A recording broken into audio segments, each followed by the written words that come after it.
Estudiantes, muy buenos días. ¿Se escucha? Buenos días, ¿se escucha? Estudiantes, buenos días. Sí, señor, se escucha. Buen día. Gracias, buenos días. Muy bien. Vamos a comenzar con la clase número 11 de la materia Estructuras de Madera y Metálicas. El día de hoy comenzamos ya con la parte estructural, ya sea con el capítulo 3, que es diseño de miembros estructurales. En este caso vamos a comenzar con una introduccióncita de la parte conceptual y ya entrando en materia con el capítulo de vigas, ¿sí? Como les había mostrado en la anterior clase, ya entramos parte al capítulo 7, consideraciones generales, de la parte 3, diseño estructural. Y aquí tenemos que ir revisando paso a paso algunas puntualizaciones muy importantes. De entrada, aquí voy a ir anotando en nuestra pizarrita, ya para el diseño estructural propiamente dicho, que notemos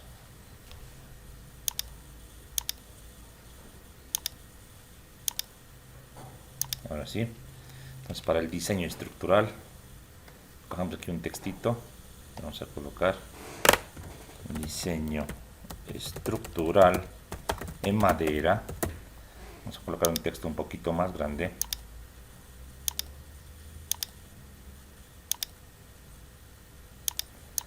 Tenemos que tomar en cuenta que nuestra norma, hizo como una puntualización, primeramente, que nos basamos que el manual de diseño para maderas del grupo andino, así lo voy a abreviar, nuestra normita un poquito largo, se basa básicamente en el enfoque de diseño ASD. No podemos entrar en un enfoque LDFD por falta de datos, tenemos que hacer investigación muy profunda para encontrar parámetros, ¿verdad? Este enfoque ASD, decíamos, en palabras sencillas, los esfuerzos actuantes menores o iguales a unos esfuerzos admisibles o permisibles. Utilizar el término admisible de aquí en adelante, ¿sí? Pero es sinónimo. Entonces, dicho esto que tenemos que marcarlo muy, pero muy bien, como si fuese ya algo definitivo para nosotros, tiene que manejar desde un punto de vista muy práctico en el tema de flexión, en el tema de compresión, tracción. Esto va a ir mutando en función del tipo de esfuerzo interno que tengamos. Por ejemplo, en flexión tendremos que tomar en cuenta que el esfuerzo flexionante actuante en un punto, pero en una sección le llamaremos esfuerzo máximo actuante, debe ser menor o igual a un esfuerzo admisible, que en madera se le llama FM. Este valor de FM, que lo vamos a marcar así con color rojito, depende, según la norma, del grupo estructural. En este caso puede ser A, puede ser B o C. Entonces, la norma ha hecho muchos ensayos y ha clasificado por grupos a las maderas y nos dan un valor de FM. Obviamente este FM, aquí digamos, viene de ensayos más un arreglo estadístico, claro, porque muchos parámetros que manejamos acá en la norma, muchos ensayos van a tener una dispersión, ¿no? Entonces viene de un arreglo estadístico más unos factores de ajuste o corrección. Aquí pongámosle más, obviamente, factor de seguridad. Si hablamos de admisible o de permisible, hablamos de factores de seguridad. En términos sencillos, la resistencia de ensayo ajustada entre un factor de seguridad, que puede ir variando en función del tipo de estado de carga o el tipo de material. En madera tiene un valor específico. Entonces, esto es lo que tenemos que tomar en cuenta en lo que es maderas. Este esfuerzo máximo, que quiero marcar con color bromito, tiene que venir de la teoría estructural. Es la teoría clásica, elástica le llamaremos, que dice, básicamente, dice que este esfuerzo máximo es igual al momento máximo de la sección, en la sección crítica, entre un módulo elástico, un módulo resistente elástico, S, que va a variar si la sección es asimétrica y va a ser constante para una sección simétrica. Usualmente en madera manejamos escuadrillas, por tanto secciones rectangulares, por tanto ese va a ser simétrico. Si hablamos de ejes y tenemos, por ejemplo, esta sección, que estoy aquí dibujando, de esta manera, tengo una base y tengo una altura de por h,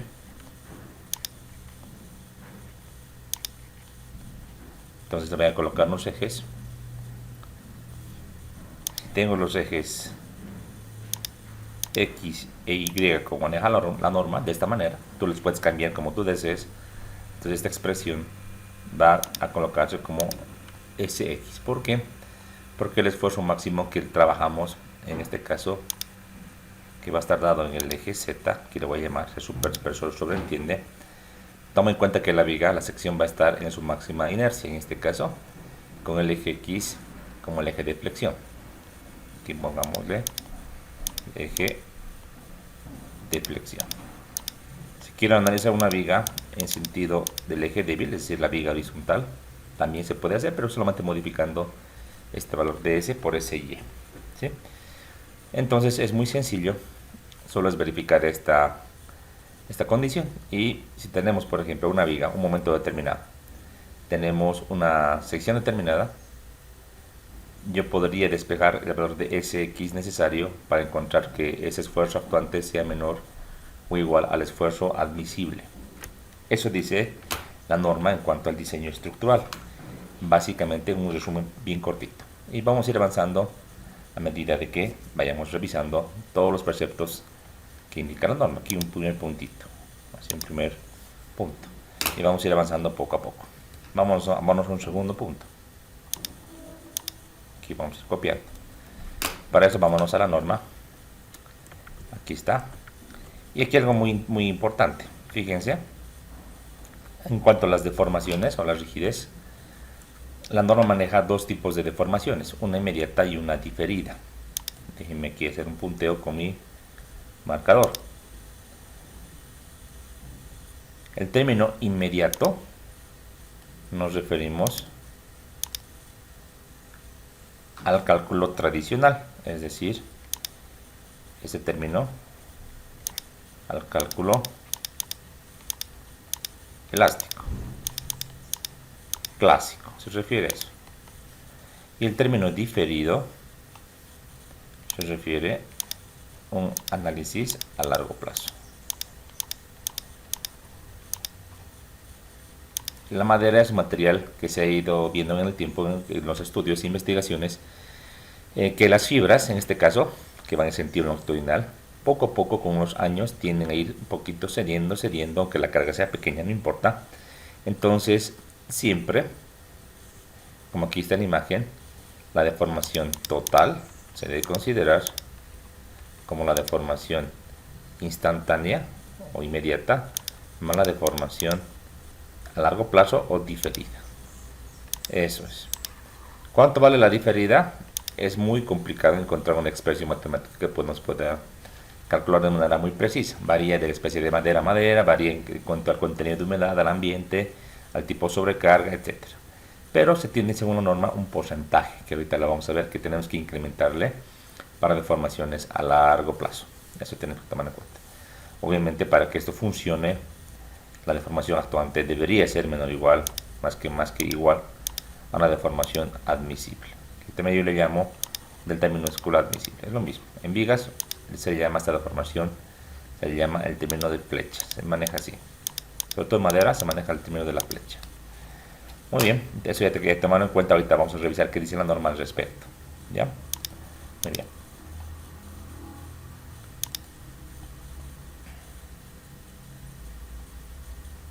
En cuanto a la norma, también tener que tomar en cuenta, en cuanto a la rigidez, que voy a anotar, para no olvidarnos, también en la rigidez,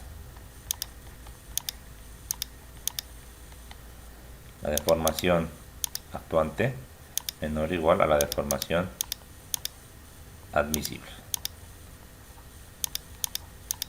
que también es lo mismo que decir deformación actuante menor o igual a la deformación admisible, lo mismo.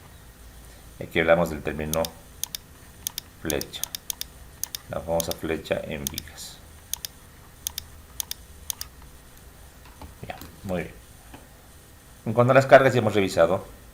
En realidad las cargas que maneja la norma son muy básicas, no tiene tanta detalle o amplitud como la norma de cargas, pero nos dice que sí, las cargas que producen en este caso como peso propio, que producen las cargas vivas en este caso que se producen de manera continua o a largo plazo, se deben considerar en este caso como cargas muertas para efectos de las deformaciones diferidas. Esto vamos a revisar más adelante, ¿sí? Muy bien. Hablamos ahora de esfuerzos admisibles. Esta parte no lo habíamos visto. Esfuerzos admisibles. Y en este caso, en la norma indica que hay una clasificación en función de una clasificación visual. Se acepta un tipo de escuadrilla que no tenga tanta deficiencia, que se aprueba. Y en base a esta aprobación se va determinando los grupos estructurales, y en base a los grupos ya la norma tiene tensiones admisibles para cada grupo, A, B o C, lo que les habíamos dicho, ¿verdad? Eso es. Ahora hablamos del módulo de elasticidad. Lo mismo. El módulo de elasticidad, que es la relación entre la tensión y la deformación, el módulo Young, también como conocido, hablamos que tenemos tres tipos de módulos, uno longitudinal, uno tangencial, uno radial. Para los cálculos de elementos tipo barra, sobre todo en vigas, se maneja el módulo longitudinal, porque es el módulo principal. El corte se hace en sentido longitudinal. No tenemos una viga jamás en sentido transversal del tronco, porque el tronco es bastante pequeño, ¿verdad? Como ya hemos revisado en el capítulo inicial, capítulo 1. Por tal motivo manejamos para el trabajo el módulo longitudinal, es decir, paralelo a las fibras. Entonces aquí vamos a anotar. En cuanto a las rigidez también entraría en juego. Entonces para los cálculos,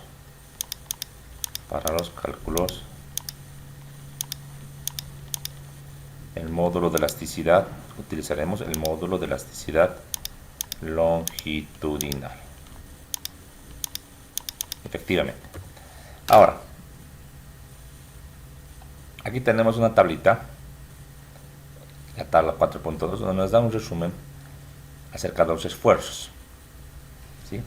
Primeramente, en cuanto a los esfuerzos que son admisibles, y aquí en la tabla 4.2, los módulos de elasticidad. Y nos dan dos valores, los voy a copiar acá. Nos dan un módulo mínimo, así se le llama la norma, y un módulo promedio.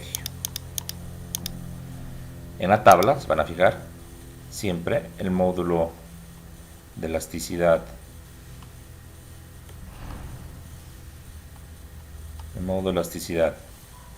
mínimo, si comparamos número a número, siempre es menor o igual al módulo promedio para los tres grupos estructurales. La pregunta viene, en kilos por centímetro cuadrado, ¿cuál utilizar? Entonces ahí viene la pregunta. Usualmente el módulo mínimo, que también se llama módulo 5%, porque admite un 5% de falla de dispersión, entonces se llama así, se utiliza para miembros estructurales aislados. Aquí vamos a copiar entonces en nuestra tablita.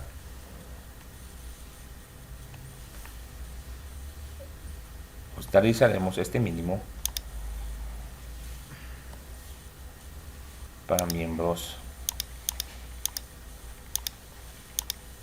aislados, una viga, una columna, etcétera, y este promedio lo utilizaremos para miembros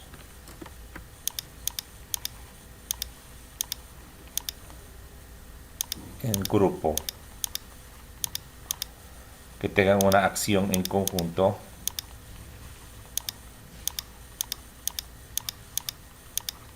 garantizado.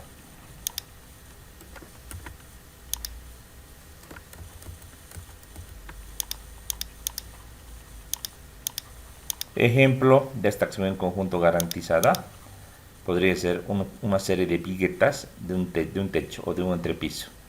Unas viguetas de un entrepiso, si están bien elaboradas, con unos entablados en la parte superior, pueden trabajar de manera simultánea. La carga se reparte y nunca un elemento se va a deformar más que el otro. Trabajan de una manera solidaria. Mientras que un miembro aislado no. Por ese motivo es que en la norma nos permite utilizar un módulo más grande para esta acción en conjunto. Notar que los valores, tanto de los esfuerzos, flexión, tracción, compresión y corte, son dados para madera húmeda. Es decir, al hacer las pruebas, los ensayos, los investigadores han sacado muestras de la madera, pero no han tenido tiempo para hacer todo el proceso de secado, ¿no?, que habíamos dicho, y han hecho los ensayos. Ahora, esos valores que están acá también pueden ser usados para madera seca. Es más, conocemos que para madera seca realmente los esfuerzos tendrían que ser superiores a los que están acá. Lo mismo en el módulo de elasticidad, exactamente lo mismo. Los módulos han sido sacados para madera húmeda y los valores para madera seca también podrían ser utilizados los de la tabla, pero sabemos que tiene un poquito más de margen en madera seca. Nos dan esta posibilidad, nos dan esta chance, ¿sí? Como aquí indicamos, en cuanto a los módulos, el mínimo y el promedio, solo cuando exista el promedio, una acción de conjunto garantizada. Viguetas y entablados, es un ejemplo muy típico. Ya está, esto vamos a ir analizando paso a paso. El tema de dimensiones reales comerciales, esto ya hemos explicado. ¿A qué nos referimos, verdad? Se compra una dimensión en pulgadas y realmente ya llega el proyecto unas dimensiones reducidas por el cepillado. Y tenemos una tablita en la cual nos muestra exactamente eso, ¿no? Luego tenemos los comentarios. Aquí ya en los comentarios, que es de esta parte, está un poquito más en detalle lo que hemos explicado. Esto tiene que ir revisando, tiene que ir leyendo. Sí, excelente. Entonces aquí nos muestran las direcciones principales de un corte de una tronca. Está aquí en el ejemplo. Los métodos de diseño, tal cual. Y lo importante es que aquí en este punto 7.4 en esfuerzos admisibles nos va indicando cómo han encontrado, con qué normas. Por ejemplo, vamos a la norma del Comité Panamericano de Normas, COPANT, y sobre todo la norma ASTM, que es la norma norteamericana, que es la norma más actual para el ensayo y estudio de materiales. No me refiero a diseño, sino es ensayo y estudio de materiales. En este caso, los ensayos que han hecho de estas dos normativas nos van un poco explicando acá. En cuanto a la flexión, dice que han usado, por ejemplo, 20 probetas a un esfuerzo máximo, hasta la rotura. En este caso, para flexión, se ha utilizado el módulo de rotura. Para compresión paralela a las fibras, esfuerzo de aplastamiento. Compresión perpendicular a las fibras, esfuerzo límite de proporcionalidad. Tracción paralela a las fibras, esfuerzo de rotura. Y corte paralelo a las fibras, esfuerzo de rotura también. En base a esto, lo que se ha encontrado, más o menos un límite de exclusión dice de un 5%. Un límite como de desviación estándar que han ido eliminando en este caso los valores que están muy por abajo, muy por arriba, de un 5%. ¿Sí? Posteriormente han hecho un tratamiento estadístico, como aquí pueden fijarse, han cogido un tratamiento estadístico en cuanto al tema de las resistencias. Una distribución normal, como el que han visto ustedes en estadística, es la que se ha utilizado. Los 5% se los ha eliminado tanto por abajo, tanto por arriba. Y posteriormente se ha hecho un arreglo. Ahora, la norma del pacto andino para los esfuerzos admisibles, aquí vamos a copiarnos. Esta parte también es importante conocer, ¿no? No lo vamos a utilizar en los cálculos casi nunca, pero es bueno conocer de dónde vienen las cosas. Y diremos, con un puntito por acá,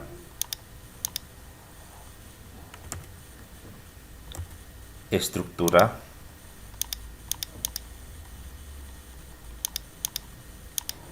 de esfuerzos admisibles.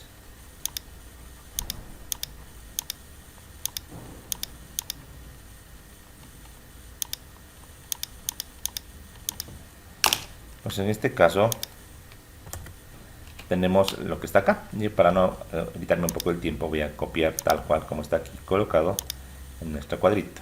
Esto es muy importante entender. ¿Cómo ha tratado la norma las tensiones admisibles?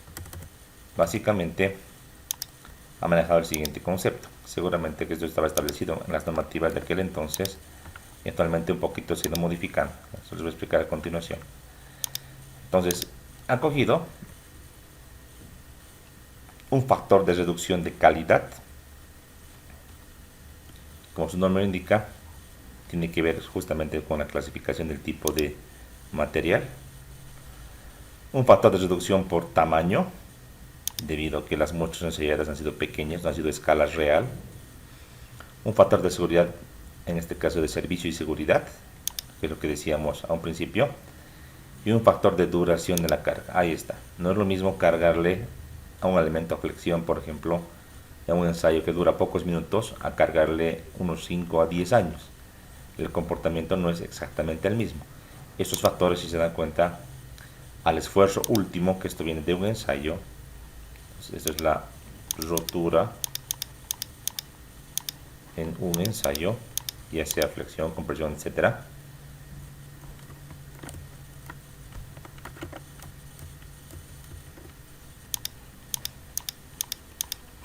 Se van afectando otros factores. Vamos a ir viendo que este factor de reducción por calidad está en el numerador, como también el factor de reducción por tamaño. Se entiende que estos factores tendrían, si son de reducción, son menores a 1. El valor máximo es 1, ¿verdad? Y ya en la división, el factor de seguridad que está en el divisor tiene que ser un valor mayor a 1, factor de seguridad 2, 3, 4. ¿Ve? Y el factor de duración de la carga también es un factor que tendría que ser mayor a 1. Esto vamos a revisar a continuación, que dicen los comentarios. Y entonces vámonos, déjenme cerrar, a la normita. Y entra uno por uno explicando a qué se refiere cada factor. En este caso el factor de calidad. Toma en cuenta dice la comparación entre la resistencia obtenida en vigas y en probetas pequeñas libres de defectos y se tuvieran factores de calidad para cada especie. Es decir, no es lo mismo ensayar una pequeña probeta que está perfectamente cortada, no tiene ningún nudo, no tiene ninguna deficiencia, a una viga de escala real de 2, 3, 4 metros. Aquí tenemos luces de 260 y 320, fíjense. Entonces no es igual comparar ese tipo de elementos, porque seguramente en esta viga de esa dimensión va a haber deficiencias, algún problema de incluso en el mismo corte, las fibras, a un tema por ejemplo referido al laveo, etcétera. Entonces hay algún fenómeno que vincula estos dos elementos. No es lo mismo coger la resistencia obtenida en una viga que en una probeta. Al dividir, seguramente que es mayor la resistencia de una probeta, entonces al dividir va a salir un factor decimal menor que 1, tal como decíamos acá en esta expresión. Lo mismo el factor de seguridad, aquí es mucho más claro, ¿no? En el denominador, mucho más claro el factor que toma en cuenta algunas hipótesis aproximadas. Dice, por ejemplo, el conocimiento de las propiedades del material y su variabilidad. O sea, 20 ensayos por cada especie no es suficiente. Además que realmente la variabilidad entre especie y especie de cada grupo es pues importante, no es totalmente preciso. La confiabilidad de los ensayos para evaluar adecuadamente las características resistentes del material. Cuando hablamos de confiabilidad, ¿se acuerdan de lo que se explicaba en el tema de factores de carga en el RFD? Tiene que ver lo mismo, tiene que ver con lo mismo. Entonces, los ensayos, si bien representan la realidad, cuán confiables son, de qué manera representan una estructura, un elemento de una estructura real. Hay un cierto grado en este caso de desconocimiento. La presencia de defectos no detectados en el momento de clasificación visual. Puede ser que un nudo o que una parte, diremos, con pudrición al cortar una viga o una columna no esté visible en el exterior, sino esté por dentro. Entonces eso también es algo que tenemos que tomar en cuenta. Los tipos de falla. Una falla frágil y una falla dúctil. Esto es muy importante. Los tipos de falla, chicos, son importantes para la ingeniería estructural. Si el tipo de falla es frágil, entonces hay que darle un factor de seguridad, porque si cargamos un elemento que puede romperse de una manera frágil, las mismas personas que están dentro de la edificación, ya sea edificio, tinglado, coliseo, etcétera, pueden hasta morir. No les da tiempo para que puedan salir del edificio, del ambiente. Entonces hay que darles un factor más grande. Pero si la falla es dúctil, es decir, que el material va a avisar cómo está fallando, se va a deformar, se va a rajar, pero no se va a romper, entonces ahí se le da un menor factor de seguridad. ¿Sí? Es importante. La evaluación de las cargas aplicadas y la determinación de los esfuerzos internos producidos por estas cargas. Hay cierto todavía, en este caso decíamos, desconocimiento. Ningún cálculo de cargas es pues preciso. Hacemos un cálculo aproximado. Asumimos ciertas condiciones de carga viva, de viento y demás, por lo que las cargas no son un valor, digamos, exacto, sino que es un valor aproximado que tenemos que asumir. Entonces también toma en cuenta esto, el factor de seguridad, y por último, las dimensiones reales de los elementos con respecto a las supuestas en el análisis y en el diseño. Puede haber alguna variación, ¿no? Si yo, por ejemplo, yo digo una sección de 2x2 que debería ser 4x4 centímetros exactamente, me llega a la obra y mido con un instrumento muy preciso, me sale de 3.9 centímetros y no 4, y ya estoy para construir, no lo voy a devolver todo ese partida, digamos, de listones al proveedor. Tengo que asumir tomar una decisión. Si la diferencia es pequeña, podría yo seguir y ejecutar mi proyecto. Entonces aquí hay un factor de seguridad que toma en cuenta también este fenómeno. Entonces el factor de seguridad toma en cuenta esto, más la calidad de la mano de obra. Obviamente no toda la mano de obra es preparada para hacer un tipo de proyecto que otro, como también que el material entre en deterioro ya en el uso. Si no hay mantenimiento, por ejemplo, o protección, la madera con el tiempo se puede deteriorar, ¿verdad? También hay que tomar en cuenta esto. Y también algo también a tomar en cuenta, el riesgo de falla en función a la importancia del elemento de la edificación. Decíamos esto más en el tema de cargas, se le da más importancia a estructuras principales para la vida humana que a secundarias, y el posible aumento de cargas en el tiempo en función al uso de la edificación.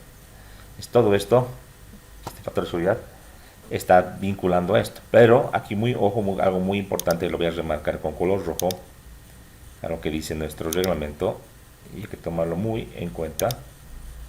Indica que el factor de seguridad no está destinado a un error en la estimación de la carga. Es decir, si yo calculo una carga muerta de 200 kilos por metro cuadrado, en realidad son 300, y me he equivocado por 100 kilos, este factor no toma en cuenta eso, sino todo lo que he calculado acá. Errores no cubre lo anterior. Entonces, esto es a tomar muy en cuenta. No tenemos que equivocarnos al estimar las cargas. Lo más crítico es olvidarse una carga. Por ejemplo, como les decía, hacer un cálculo de un techo y poner solamente carga muerta y carga viva, pero no ponerle carga de granizo, por ejemplo, en Cochabamba, que es algo que pasa en la vida real. Eso afecta, pues, y eso va seguramente llevar hasta a un posible colapso a un miembro o a toda la estructura. Entonces, eso es muy importante. Asimismo, la determinación de los esfuerzos, el diseño ni los defectos de construcción importantes o el uso del material no clasificado como madera estructural no está incluido en este factor de seguridad, ¿no? Hay que clasificarlo. El factor de servicio y seguridad varía según el tipo de solicitación a fin de conseguir un margen de seguridad uniforme en todos los casos, ¿no? Aquí dice ver tabla 7.3. Vamos a revisar esta tabla para poder entenderlo mejor. Entonces está por acá la tabla 7.3. Fíjense. Entonces ese factor de seguridad varía. Déjenme ponerlo acá en un cuadrito. Para flexión vale 2, para compresión paralela a la fibra vale 1.60, para corte paralelo vale 4 y para compresión perpendicular 1.60. Si nos fijamos, es más crítico el factor, ¿sí?, para el corte, que es una falla con seguridad mucho más frágil, y para la flexión vale más que la compresión paralela y compresión perpendicular también. Entonces, los fenómenos más conocidos, si se quieren, son el tema de las compresiones, a los más pequeños, y un factor más grande en cuanto a la flexión y el cortante. Aquí hay un asterisco en el cortante y dice, acá, incluye un factor por concentración de esfuerzos, que es igual a 2. Aquí está metido dentro de este factor de seguridad. Bueno, hay que entenderlo así. Entonces ya tendríamos más o menos listo el tema de este factor de seguridad. El factor de calidad también ya lo hemos visto. Los demás factores habría que revisarlos de manera un poquito más rápida para entender. En cuanto al tamaño, el factor por reducción del tamaño, toma en cuenta que elementos de madera, como se observa, una disminución del esfuerzo de rotura o flexión a medida que se consideran secciones de mayor tamaño. O sea que eso se ha visto ya en la parte experimental. Entonces, para secciones pequeñas, digamos que no tiene un comportamiento que se puede predecir. Para secciones más grandes en tamaño, entonces hay una disminución de los esfuerzos calculados, que decir que uno sigue mucho esta regla de cálculo. El tamaño también influye en los esfuerzos de rotura, atracción para las fibras y en menor grado para la resistencia a estos tipos de solicitación, pero lo principal es la flexión. Según un autor que está acá referenciado, para la reducción de la resistencia por tamaño nos da la siguiente expresión en función del peralte h, o sea, la altura h. Aquí tenemos una relación igual a 5 entre h a la 1 novena, donde para la fórmula h se debe colocar en centímetros. Para probetas h igual a 5, pero para allá los elementos viga que colocarlos en función del tamaño que tenemos. Mientras más grande sea h, entonces el factor de reducción va a ir, en este caso, en aumento. Para los esfuerzos producidos por flexión o tracción para las fibras, no se ha considerado un factor de reducción por tamaño para esfuerzos de compresión o corte. Sin embargo, debe mencionarse que investigaciones recientes, para aquel entonces, evidencian cierta influencia del tamaño en el esfuerzo de corte. El factor, en este caso de reducción por tamaño, se ha evaluado para una altura de peralte de una viga h igual a 29 centímetros, comercial 12 pulgadas, que es la máxima dimensión de las secciones preferenciales compuestas. Parte de esa reducción ha sido incluida directamente en el factor de calidad, o sea, en los esfuerzos obtenidos para probetas de altura 5 centímetros, a los correspondientes esfuerzos para vigas igual a 14 centímetros. O sea que esto ya algo entró en el tema de calidad, pero con esta fórmula la norma iba ajustando. Este factor de reducción está aquí también en la tabla 7.3. Aquí está. Y solamente lo considera para flexión, no lo considera para los demás estados, porque su incidencia no es tan importante. 0.90, decimal, es menor que 1. Revisemos lo que habíamos dicho. Efectivamente, tiene que ser menor que 1 porque está en el numerador correcto. 0.90, solo para flexión. Y por último, este factor de duración de la carga. Los esfuerzos de rotura de la madera disminuyen con la duración de la aplicación de la carga. Esto nos referencia a 10. Tradicionalmente se han considerado por este concepto factores de reducción tan altos como 1.78. Sin embargo, las investigaciones recientes, para aquel entonces, han puesto en duda la influencia de la duración de la carga en los esfuerzos admisibles. Para niveles de esfuerzos correspondientes al límite de exclusión del 5%, la reducción encontrada es del orden del 14%. Para esfuerzos del orden de los esfuerzos admisibles es razonable esperar la reducción aún menor. De ahí que algunos investigadores propongan su eliminación definitiva. Los esfuerzos admisibles para flexión y tracción para las fibras que se presentan en este manual se consideran como 1.15, es decir, un 15% el incremento. Si vamos a revisar, aquí tenemos para lo que es flexión justamente este 1.15, 15%, y también para la compresión paralela a las fibras, es decir, para las columnas, aquí es un poquito más, es un 25%. Para el resto no hay ninguna incidencia en este factor. Nótese que en tracción no tenemos un factor de reducción, fíjense, solo tenemos para flexión, compresión y corte. Muy bien, entonces ya tenemos definido los 4 factores dados y explicados acá en esta ecuación. Ya en detalle todos los valores de resultados de los ensayos no nos dan acá, no nos muestran acá, simplemente ya nos habla acerca de lo que ha hecho la norma para poder encontrar. Sí, pero hay que entenderlo así. Si haríamos investigación y haríamos ensayos en el laboratorio con especies maderables, por ejemplo en flexión sacaríamos los factores que dice la norma y deberíamos encontrar un esfuerzo admisible similar al que pide. Y o estudiar qué es lo que pasa para cada especie de madera, qué pasa, y ahí vamos a ir haciendo un análisis para ir corrigiendo o ajustando lo que ha encontrado la norma. ¿Se entiende? Esa es la manera de hacer. Factores que son, en este caso, de reducción menores que 1 y factores de seguridad que son mayores que 1, en función a si está en el numerador o en el denominador. En definitiva, todo este producto saldrá un decimal que va a reducir el esfuerzo último de ensayo, de rotura. Ya después hablamos del módulo de elasticidad, esto ya habíamos explicado. Este módulo de elasticidad igual se lo ha calculado de una manera muy conservadora, como indica aquí la norma, de manera muy conservadora, al 5%, que es el SE mínimo que les decía, y el valor de promedio. Aquí estaría, ¿no?, el valor del módulo de rotura, que es el ensayo sobre el cual se hecho el cálculo de este esfuerzo, este módulo de elasticidad. Y aquí tenemos alguna indicación más, y esto es importante. Esto es muy importante.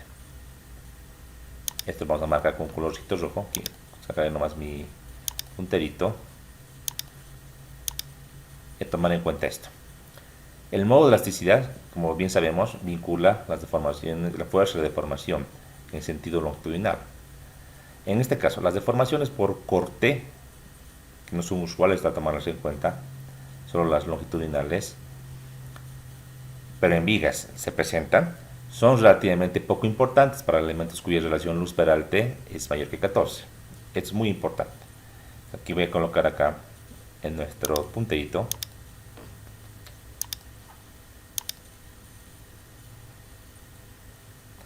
las deformaciones por corte.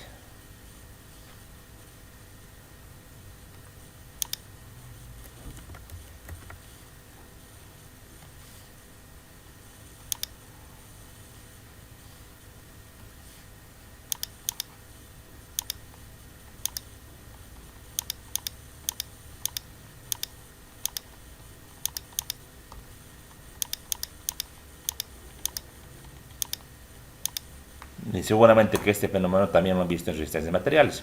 Y al hacer un cálculo de una viga normal a flexión pura, ustedes han tenido que despreciar seguramente esta deformación por corte al hacer la concepción del análisis tradicional. Usualmente esta deformación por corte no es tan importante. Aquí vamos a colocar usualmente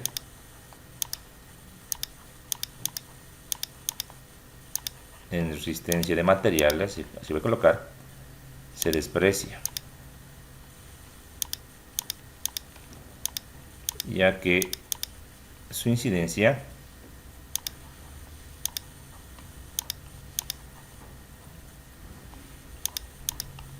en vigas es mínima, pero tiende a incrementarles la deformación total. En madera, aquí hay que tomarlo muy en cuenta, en madera, y la regla práctica es la siguiente, la que está establecida ahí en la norma, que es lo que indica.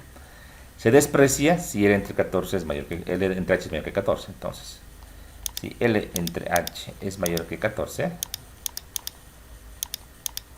se desprecia. En elementos con L entre H menor que 14 es necesario incluir las deformaciones. Entonces, aquí voy a colocar, si L entre H es menor que 14, se debe considerar. Ahora, para considerar una deformación por corte, ¿sí?, debemos tomar en cuenta solamente si el módulo cortante es importante para la ecuación de cálculo. ¿Cuánto vale el módulo cortante?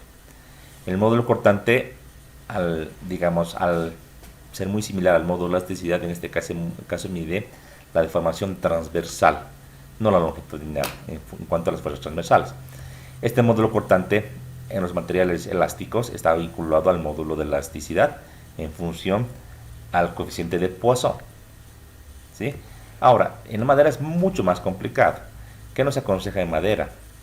De madera dice, para el momento no se tienen datos relativos al módulo de rigidez cortantes, G, no hay. Pero para las maderas consideradas en este manual, resultados experimentales en otras maderas indican valores de G en un rango de entre 16 y entre 25. Entonces vamos a anotar.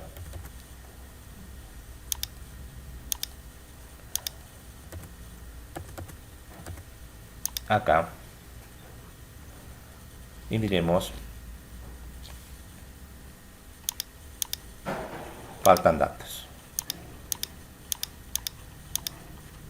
En el manual de diseño para maderas del grupo andino. Sin embargo, hay referencias. O sea, otras maderas a nivel mundial tienen sus referencias y tampoco va a ser muy distinto, ¿no?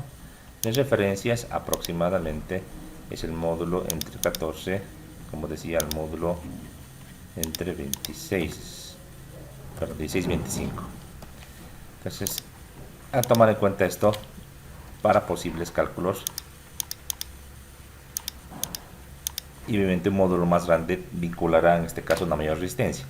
Un módulo más pequeño una menor resistencia y por tanto una mayor deformación. A tomar en cuenta este fenómeno, ¿sí? En vigas. Hagamos un ejemplo.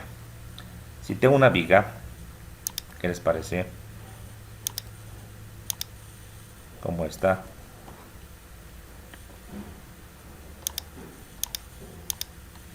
De 14 por 29 centímetros es real. Entonces, ¿cuánto sería L para tener el valor de 14 cabalito? Entonces, en este caso, para este ejemplo, yo diría L mayor o igual a 14 por H. 14 por 29. Tenemos cuánto. 14 por 29 hablamos de 406 centímetros. Y tenemos 406 centímetros. Aproximadamente 4 metros. Entonces una viga, la más alta de la norma, ¿sí?, tiene que tener una longitud mayor a 4 metros. Si es menor, ya por su comportamiento deberíamos tomar en cuenta esta deformación por corte. Entonces aquí voy a colocar luces mayores de 4 metros. Entonces deformación por corte se desprecia. Luces cortas con grandes peraltes sí me obligan, según el reglamento, a tomar en cuenta esta deformación, porque va a aumentar la deformación real. Y ahorita vamos a ver que la deformación es lo más importante en elementos de flexión. Perfecto. En cuanto a dimensiones reales comerciales, esto ya hemos hablado mucho, ¿sí?, demasiado acerca de este tema, no hay mucho problema, ¿sí? Y aquí acaba la parte esta de la norma, la parte introductoria. Y entramos a vigas, viguetas y entablados. En definitiva, todo esto son elementos a flexión. Lo voy a remarcar. Y como está la imagen, que se puede ver acá, todos estos son elementos a flexión. Viga, entendemos muy bien qué es. Una viga es un elemento cuya sección transversal a sus dimensiones, la base y la altura, usualmente son mucho menores a su longitud, ¿verdad? Y que sus cargas, las cargas que recibe, son usualmente transversales a su longitud, ¿verdad? Cargas puntuales, cargas distribuidas, etcétera. Son cargas que producen flexión. Usualmente en elementos como estas vigas, en madera, hablamos de flexión pura, es decir, flexión solamente un eje. Pero si tenemos, por ejemplo, algunas vigas inclinadas como las correas, ahí tendremos flexión biaxial. Pero en definitiva, el cálculo ya lo conocemos. ¿Qué sería una vigueta? ¿Qué sería una vigueta, chicos? ¿Qué es una vigueta? ¿Alguien pues puede colaborar? ¿Qué es una vigueta? ¿En qué se parece, en qué se diferencia una vigueta con una viga? ¿Qué sería una vigueta? Que ya es prefabricado en general. No, prefabricada. ¿Acaso las vigas no son, acaso las vigas se fabrican en campo? Todos son de madera, ¿no? Todos te llegan a la obra. ¿Qué es una vigueta? No, lo que yo entendí es que la viga es el elemento que va a estar conectado de, como de columna a columna y va a soportar las cargas que van a venir de la losa. Y en cambio la vigueta va a venir en sentido perpendicular a la viga, donde se van a distribuir a la losa, pero no es más, o sea, no está diseñado para soportar cargas, más sino para facilitar la construcción de la losa. Ya, hablemos de términos. Losa de madera no hay. Le vamos a llamar tablero. El tablero. ¿Por qué tablero? Es el término más correcto, porque losa de hormigón con madera no hay, lo que es un tablero, es un entablado.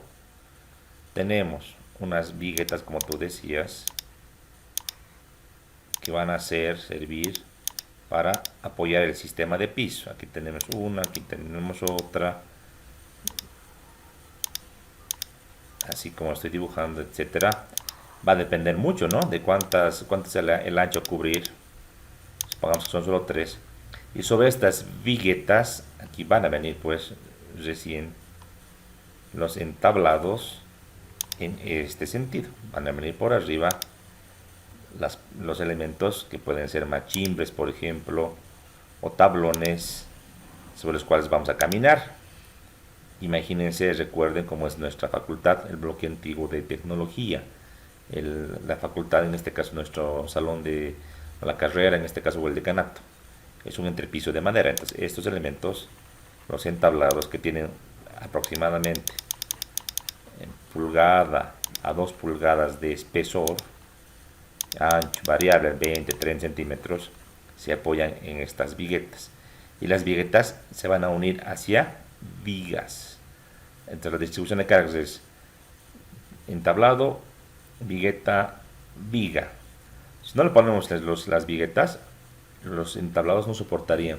Son elementos muy pequeñitos, hablamos de espesores aproximadamente de entre 3 cuartos hasta 2 pulgadas, chiquititos. No van a soportar las cargas, entonces tienen que apoyarse en unas viguetas. Estas viguetas tienen una separación constante, no vamos a hacer una construcción así asimétrica, ¿no? La separación variable en función a qué está, al entablado, al espesor obviamente y al tipo de madera. Separaciones más grandes, entablados más gruesos; separaciones más pequeñas, entablados más delgados. Típicamente 40, 50, 60 centímetros es lo que tenemos en la separación S. Entonces en un tramo, pónganse, de 5 metros, 4 metros, realmente hay muchas viguetas, ¿no? Muchas. Así es el sistema. Entonces son también vigas, son elementos de flexión que soportan el sistema de piso, que en este caso sería el entablado. Sí, igual soportan cargas, como no, están soportando las cargas, igual trabajan a flexión, solo que los esfuerzos de flexión son menores, o sea, son menores que en las vigas principales, que aquí tengo cargas mayores, ¿no? Las dimensiones obviamente de las viguetas, su base y altura de las vigas, si voy a decirlo así, son mucho más grandes a la base y la altura de las viguetas. Eso es claro, ¿no? Que tiene menos solicitación. Ahora, lo que veíamos en las tablas, lo que les mostraba ahorita, en cuanto a los valores del módulo de elasticidad, por ejemplo, o los esfuerzos, en cuanto a módulo de elasticidad, decía el E promedio y el E mínimo, ¿se acuerdan? El E promedio se utiliza para viguetas, porque si las viguetas tienen un entablado encima y aparte se le coloca otro tipo de elementitos que van a unir en toda la altura, espaciados a una cierta distancia, como lo haremos para que se note un poquito, un tipo de diafragma, como se le llama así. Entonces las viguetas van a trabajar como un conjunto, es decir, esta vigueta que está aquí, si aquí baja, se deforma por las cargas 1 centímetro, no esperemos que la de su lado baje pues medio centímetro, van a trabajar juntas, se van a deformar juntas. Si esto existe, ese fenómeno existe, yo puedo usar el E promedio, caso contrario el E mínimo, así está. Y en tablas lo que les decía justamente es este sistema de piso, las tablas de espesores pequeños.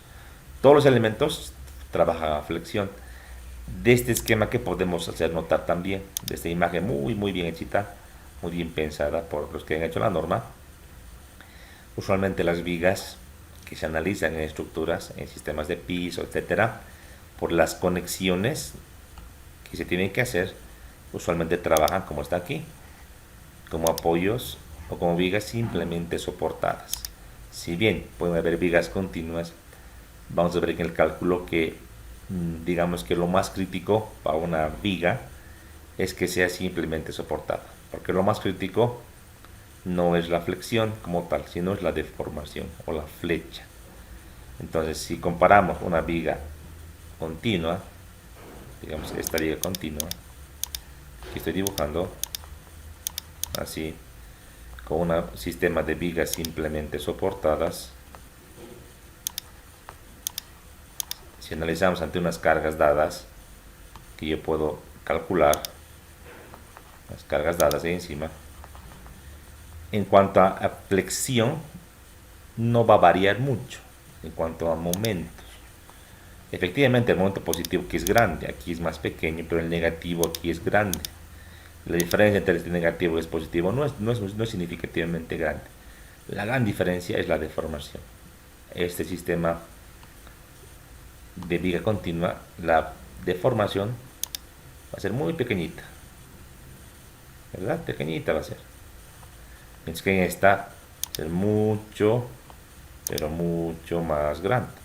Por ese motivo es más crítico analizar una viga con consideraciones de simplemente apoyar, ¿no? Y además que las conexiones suelen comportarse más parecido a una articulación, que no es perfecto.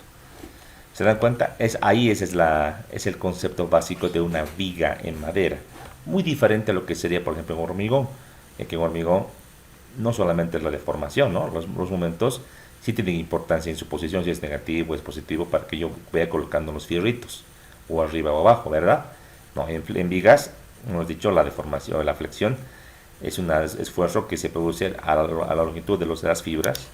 Entonces, sea arriba o sea abajo, no importa, la madera soporta lo mismo, tienen la misma resistencia admisible. Entonces, lo que va a mandar va a ser la deformación, como ahorita vamos a ver, ¿sí? Eso como introducción. Yo necesito que ustedes lean, pero a conciencia, a detalle, todo este capítulo, que no es muy largo. A mí lo que me interesa bastante, más que los requisitos que ahorita vamos a revisar, que tenemos del 8.1 al 8.3, de flexiones admisibles, requisitos de resistencia y estabilidad. Sobre todo los comentarios, como ahorita hemos leído con ustedes, los comentarios son la parte más exquisita, te explica a detalle cada punto y además te va ampliando con un ejemplo, realmente es lo que nos interesa. La parte más sustancial de la norma son los comentarios, eso lo van a ir leyendo ustedes, ¿sí? Yo voy a dejar de compartir y voy a abrir una presentación de vigas.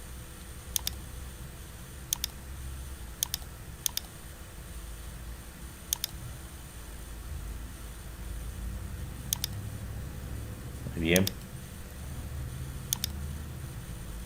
aquí un poquito voy a ir corriendo, ¿sí? Yo sé que ustedes lo van a revisar también, pero voy un poquito voy corriendo. Aquí una pequeña definición de qué es viga. Fíjense acá lo que les decía, en la imagen está mucho más explicado. Aquí con color rojo, fíjense, tenemos la viga, las viguetas, perdón, separadas de una manera equidistante, una al lado de otra. Aquí las vigas unidas hacia lo que serían estas columnas. Aquí tengo una columna de ladrillo, ¿verdad? Que está unida. Aquí tengo un apoyo intermedio. Entonces las viguetas se unen hacia las vigas. Y sobre las viguetas se coloca el sistema de piso, que es un entablado de madera. Ahí está. Entonces, notar, por ejemplo, de la imagen de la izquierda, que el peralte de las vigas es mucho más grande que el peralte de las viguetas. Y tiene que ser así, por tema constructivo, pero más por el tema estructural. Las cargas que le llegan a las vigas son más grandes que las cargas que le llegan a las viguetas. Esto solamente por áreas tributarias. Si aquí nos fijamos, es muy evidente y muy claro lo que voy a marcar. Entonces, claramente se puede notar de una vigueta, por ejemplo, la del medio, su área tributaria, ¿cuál sería? Este que estoy dibujando en la mitad de los vanos. Este es el área tributaria. No es muy grande. Si comparo la área tributaria de la viga, de una viga, de esta acá, es toda esta mitad, diremos, que va hasta por acá, y toda esta mitad que va por acá, todo esto es el área tributaria de esta viga. Obviamente que su sección debe ser más grande, La carga de piso Q es única, uniforme, que tengo por la carga muerta o por eso propio, y tengo por la carga de uso carga viva. Entonces sí o sí, ante una misma carga, lo que va a mandar es la área tributaria. La que tenga más área tributaria tendrá más sección por este motivo, ¿no? Muy evidente.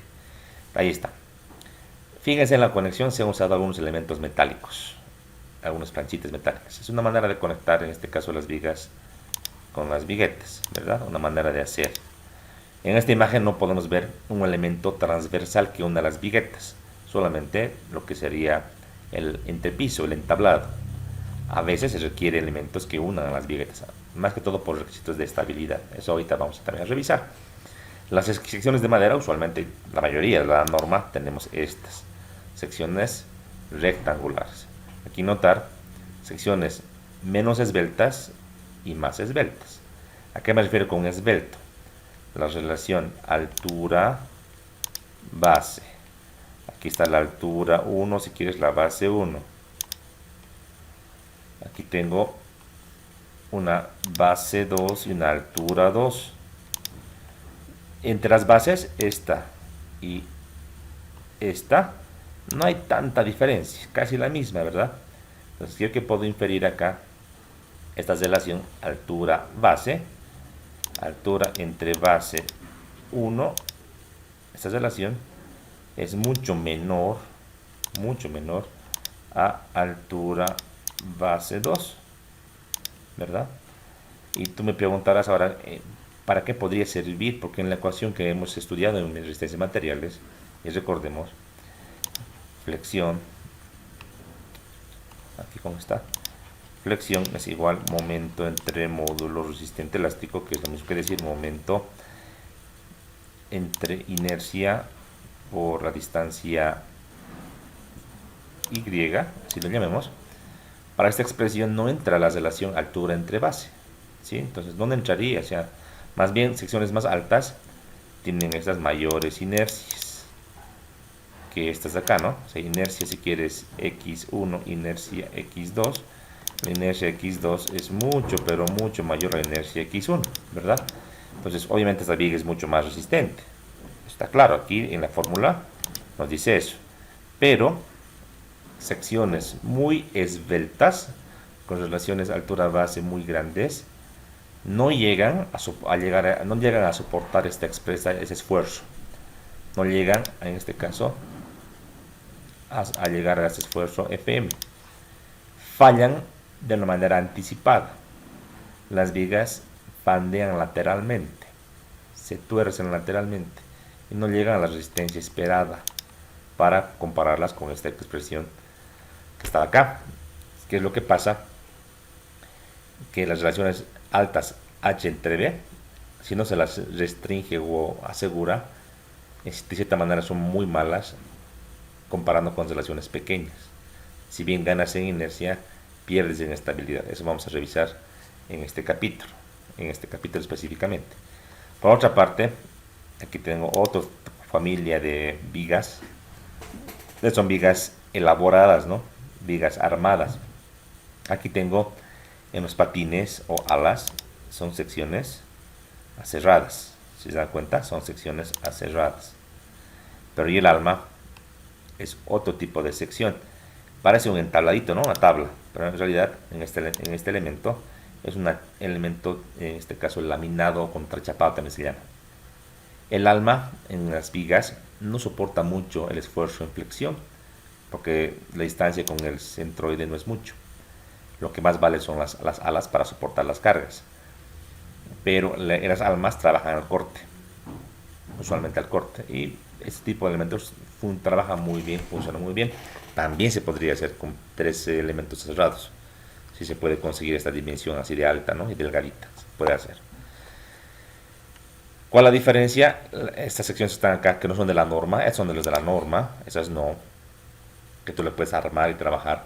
Son secciones más eficientes, tienen mayor eficiencia. Las que están aquí tienen una forma de I, en I. Por tal motivo tienen mayor capacidad que una sección bruta de área equivalente rectangular. Esto también ya lo sabemos por resistencia de materiales. Esto también vamos a ver ahora cómo se lo diseña, cómo se calcula. No es muy difícil, obviamente. El tema es más conseguir en nuestro mercado y poder elaborar, ¿no? Lo más típico es esto. ¿Qué más?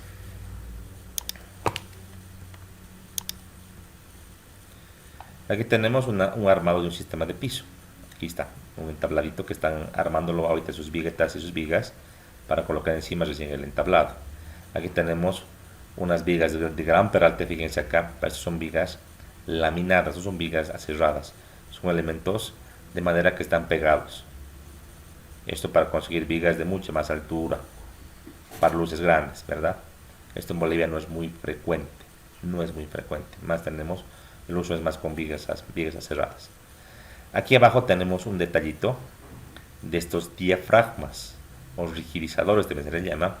Son elementos que pueden ser de madera sólida como está acá, o un sistema cruz con unos entabladitos, fíjense, se llama crossbreeding. Estos elementos rigidizan a las viguetas usualmente, las unen y evitan ese fenómeno de inestabilidad cuando la relación, otra vez aquí voy a anotar, cuando la relación altura base es grande, esta norma de diseño del grupo andino nos obliga a usar estos bloques sólidos o este sistema cruz, nos obliga a usar. Para relaciones pequeñas no es necesario utilizar. ¿Ya? Eso vamos a ir viendo más adelante. Inge, Sí, buen día. En su gráfico, el de la maderita, el diafragma, ¿por qué no está alineado? ¿Por qué hay esa separación, esa variación entre diafragma y diafragma? me parece muy buena tu pregunta. Yo te hago la misma pregunta a ti. De lo que pregunta Ronald, chicos, tiene mucho de cierto. Y si van a venir a que la facultad van a revisar también, tenemos también en la planta baja un entablado que se puede fijar. Este tabla con color rojo, aquí estoy dibujando, o remarcando si quieres, no coincide con el mismo eje de la tabla con color celeste. Está un poquito desfasado, ¿verdad? Hay un desfase. ¿Por qué? Por método constructivo, pues. ¿Cómo unirías esta tabla roja con la vigueta? Vigueta, por si acaso en inglés es joist, con la otra vigueta. Es medio complicado, ¿no? Entonces se desfasa para poder clavar en este espacio. Ahí se ponen clavos para unir la vigueta con los diafragmas. Ese espacio sirve para poder clavar, para poder conectar. Ese es el detalle. Inclusive muchas veces en esta vigueta hay que hacerles como unas muescas. O sea, aquí tengo la vigueta, visto así de lateral, hay que hacer como una abertura para que ahí entre, se encastre la vigueta. Entonces esta abertura, imagínate, tengo que calar mi vigueta. Si lo hago a ambos lados de la misma sección transversal, voy a debilitar demasiado, ¿no? Si luego ahí mismo voy a debilitar ambos lados, imagínate por acá y por acá voy a debilitar la sección transversal. Entonces por ese motivo que se desfasa a ambos lados, ¿sí? Ese es el motivo, para conectar y para evitar este desfasaje al querer un poquito calar para poder unir. Eso es, entonces por ese motivo se desfasa. Esto es más un detalle constructivo, ¿verdad? Más que otra cosa. Buena pregunta, pero vamos adelante. En el diseño de vigas de madera, obviamente hay que determinar una sección transversal, hay que diseñar, hay que darle una escuadrilla a las viguetas, a las vigas y a los entablados. La idea es que las fatigas, o sea, los esfuerzos y las deformaciones sean iguales o menores a las prescritas como admisibles en la norma. Esa es la idea. Si hablamos de fatiga o esfuerzo, hablamos de resistencia. Si hablamos de deformaciones, hablamos de rigidez. O sea que diseñamos a resistencia y rigidez. Eso es. ¿Sí? Eso es para entender. Obviamente en flexión simple o pura aparecen esfuerzos flexionantes y corte. Corte por flexión, obviamente, como todos conocemos. La idea esta de encontrar la relación de esfuerzos está aquí abajo.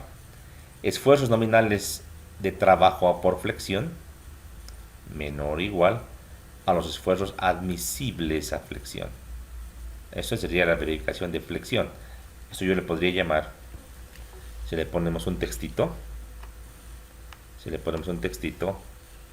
que este esfuerzo es menor o igual a esfuerzo admisible. Así le podría llamar, ¿no? Vamos al segundo. Esfuerzos tangenciales o corte de trabajo por flexión menor o igual a esfuerzos admisibles por corte. Entonces, como decir, esfuerzo cortante le voy a llamar tau si quieres, tal como han aprendido ustedes, menor o igual al esfuerzo admisible por corte, F sub chica. Y por último, descenso de formación vertical de trabajo llamado flecha menor o igual que la flecha admisible. A esto le vamos a colocar así como ecuación ese valor de delta total menor o igual a delta minúscula admisible. Yo le pongo minúscula para un poco separar el concepto, para que lo entendamos mejor, ¿sí? Si le pones delta mayúscula y le subir un índice admisible, también está bien. Tres tipos de verificaciones a nivel de esfuerzos en el miembros a flexión, ¿sí? Hay uno más que ahorita vamos también a ver. Okay. En el análisis y diseño de este tipo de elementos en flexión, dice la norma, consideramos que el material es homogéneo, isótropo y de comportamiento lineal, algo que es totalmente falso. La madera no es homogénea, no es un material isótropo, es un material anisotrópico inclusive, ¿verdad? Pero para fines de cálculo, considerando que la viga trabaja en sentido longitudinal como una barra, podemos asumir que es un material isótropo homogéneo y comportamiento lineal, porque las cargas nunca van a superar el límite de proporcionalidad, siempre van a estar por debajo. Legalmente esto no se cumple de una manera, pero esto se hace en la práctica, y esto lo hacen todas las normas, chicos, no solamente la norma boliviana, todas las normas norteamericanas y todas toman en cuenta esos preceptos para el diseño, donde vamos a darle, si se quiere, factores para poder tomar en cuenta posibles desviaciones de este comportamiento. Van a estar, como bien hemos visto, los factores de seguridad. Ahora, esto es algo, digamos, no tan prescrito en la norma, pero son recomendaciones prácticas y constructivas, ¿sí? Cuando las dimensiones de la sección transversal de la escuadrilla superan los 35 centímetros, ojo, 29 es lo máximo comercial que nos da la norma, lo máximo. Pero hay troncas que se pueden encontrar más grandes y si a pedido se puede llegar incluso hasta 40, 50 centímetros, pero a pedido, puedes hacer el pedido y encontrar. Muy difícil, es mucho más costoso, sí, pero se puede encontrar. Ahora, si la escuadrilla es más que 35, se debe recurrir a vigas armadas o vigas reforzadas con planchas. ¿Qué pasa si por el tema de deformación o por tema de esfuerzo requiero vigas más peraltadas que 35? Entonces, a más que pedirte una sección hacia pedido, tú puedes armar tu viga. ¿De qué manera? Unir tablas lateralmente, horizontalmente con maderas laminadas, o hacer este tipo de arreglo que les mostraba acá. Se puede hacer otro tipo de solución, ¿verdad? Para aumentar la inercia, ¿sí? O deseas reforzar con planchas metálicas. Se pueden colocar planchas de acero para reforzar una viga, para incrementar la resistencia. Entonces también vamos a ver un ejemplo. Para miembros sujetos a flexión oblicua, en este caso flexión biaxial, por ejemplo, como son las correas de techo, se debe descomponer la fuerza actuante en las dos direcciones principales, ya sea en el eje X y en el eje Y. De manera aproximada, bajo ciertas condiciones, se puede considerar solo la fuerza actuante en el eje Y, ¿ya? Y despreciar, digamos, la flexión en el eje débil. Pero lo mejor es calcular como debe ser en ambos ejes. Una vez definida la flecha máxima que se adoptará en la viga, es decir, que mi deformación admisible sea, por ejemplo, L entre 350 y de acuerdo a mi luz, por ejemplo, como decíamos ayer en nuestra clase extra, 2 centímetros, es conveniente darle una contraflecha para lograr una deformación nula en estado de servicio. Esto pasa a veces, ¿no? Y esto de la contraflecha no solamente en tema de madera, también se da en hormigón armado, hormigón reforzado. Si tú calculas una flecha actuante, tú le puedes dar una contraflecha constructiva para que teóricamente cuando se cargue la estructura, la viga quede totalmente horizontal. Es algo un poco difícil en madera, pero podrías prever cómo hacer. Más fácil hacerlo por ejemplo, hormigón pretensado, ¿no? Para el caso de vigas continuas, se acepta el cálculo de cada tramo en forma independiente, como si fueran vigas simplemente apoyadas. Esto es lo como os decía al principio de nuestra exposición, el motivo, ¿no? En caso de empalmes de piezas solicitadas a flexión, se aconseja que el módulo resistente de las cubrejuntas de madera deberá ser por lo menos igual al módulo resistente de las piezas que les empalman. Esto a tomar muy en cuenta. Para vigas largas, tengas que empalmar, tienes que usar cubreplacas para poder hacer la transición, ¿verdad? Las cubreplacas deben tener un módulo resistente en este caso igual por lo menos al módulo de las piezas. Eso vamos a ver en un ejemplo también. Y eventualmente al tener algún defecto en la pieza de madera como nudos, deberán quedar siempre preferentemente en la parte comprimida. Esto tiene que entenderse de la siguiente manera. Voy a hacer un esquemita acá. Entonces aquí en la parte importante que estamos anotando, aquí nos iremos a los nudos y vamos a hacer un ejemplo. Si yo tengo una viga de madera, como aquí estoy dibujando, que va a trabajar así, como una viga simplemente soportada ante cargas gravitacionales. Ya estoy aquí marcando las cargas. Estos semicírculos que estoy dibujando en la literatura que van a ir leyendo lo hace asemejar a la carga del peso propio de la viga y de los elementos estructurales, diremos, entablado y demás. Y las cargas superpuestas, cargas de uso, por ejemplo, y aquí voy a dibujar igualmente así, como cargas igual son distribuidas.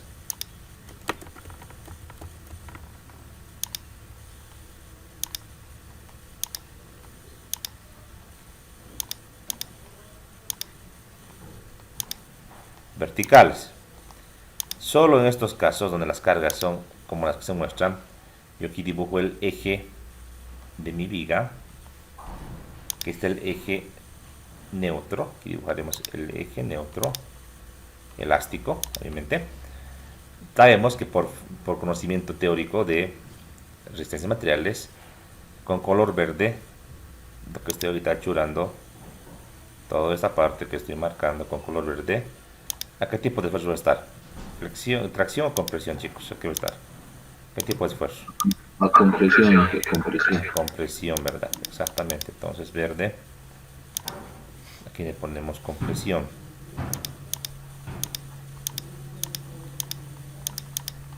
Y los nudos que son defectos en la madera, esos nudos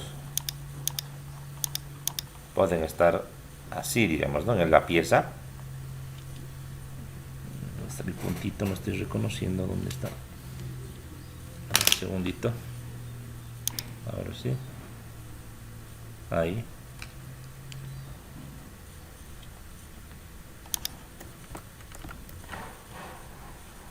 Ahí. Tendría que estar aquí. Si tengo algunos nudos, obviamente tiene que cumplir lo que dice los reglamentos acerca de la clasificación visual. Nunca puede estar en la parte de abajo, porque está en la parte de abajo estaría en tracción y eso es prohibido. Esto, como está aquí, prohibido.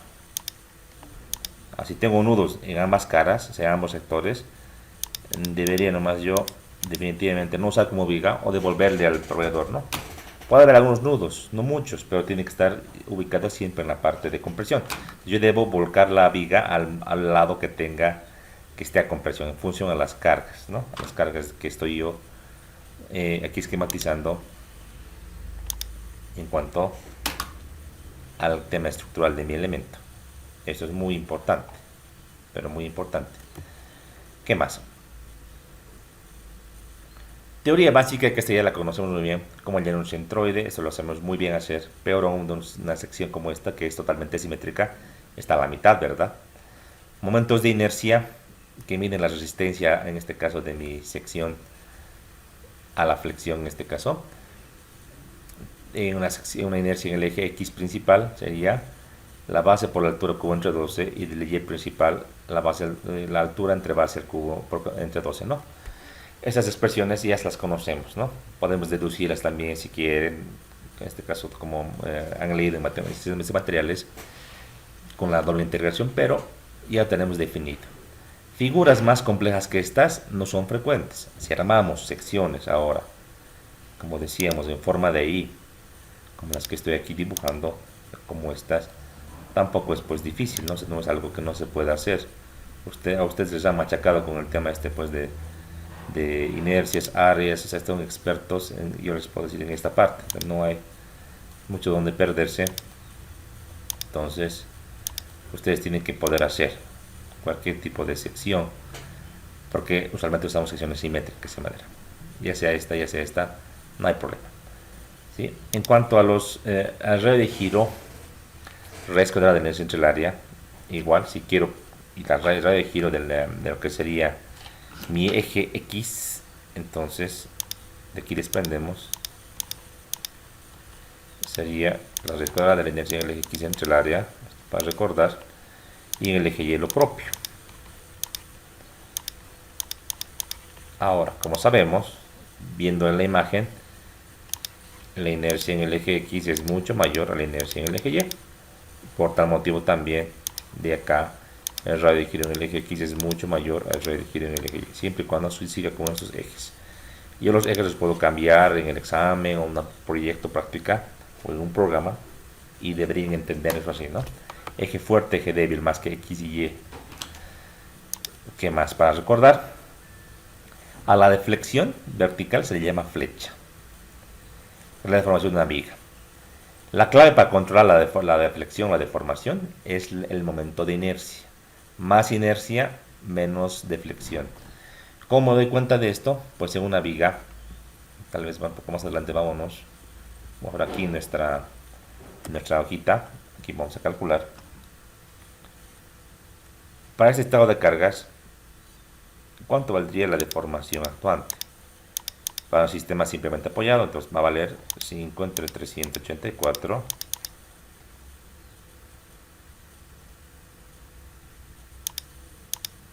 Q por L cuartos entre la rigidez en flexión. Hay que analizar. En dependencia del tipo de apoyo y al tipo de carga, puede ir un poquito variando, tanto este coeficiente que estoy marcando, como también acá la parte del numerador. Si es carga puntual, va a ser PL cubos, ¿verdad? Para carga distribuida es esta.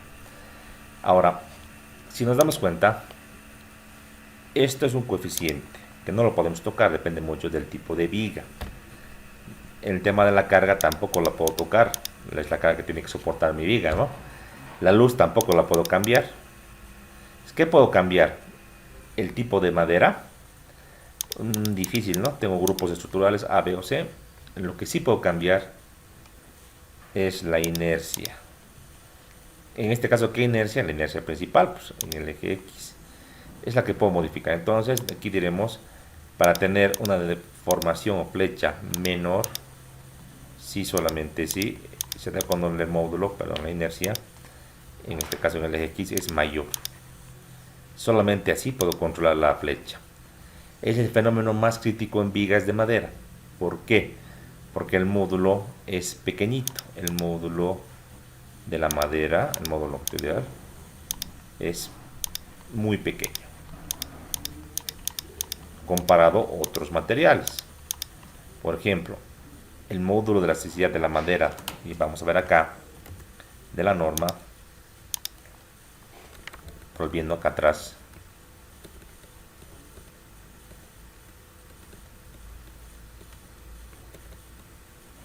del grupo A, que es la mejor madera que existe, la más dura, la más resistente, la más rígida. Aquí hablamos de un módulo de 95.000 kilos por centímetro cuadrado, como aquí indica. ¿Ya? Si hablo del acero, hablo aproximadamente 2.100.000 kilogramos fuerza sobre centímetro cuadrado.